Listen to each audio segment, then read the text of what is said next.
But what we do know is that this will change the world completely. Everybody was knowing that this could be a possibility.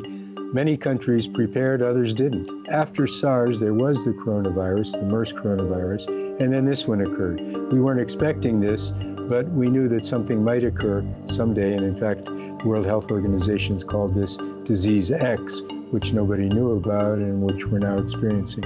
And so countries like South Korea, where there was a major MERS corona outbreak, in countries like Singapore and then Hong Kong and Taiwan, all were well prepared, and they've been able to control this outbreak very well, as has China. The UK and Europe in general, and North America in general, did not take the warnings as did some of the Asian countries, and they don't have the stocks of ventilators and the beds that they need to really isolate patients who have this infection. As we can see in Italy, the health system is unable to accommodate those who require hospitalization for this infection, and there's a very high mortality rate, a very high death rate. And at the same time, they're not able to accommodate the normal patients without COVID infection.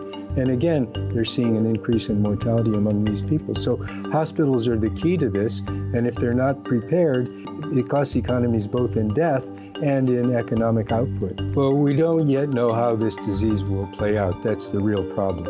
What we know is that when a disease emerges from the animal kingdom into humans, it can cause an outbreak and then disappear, or it causes an outbreak and then becomes endemic in populations and finds humans as a permanent resident.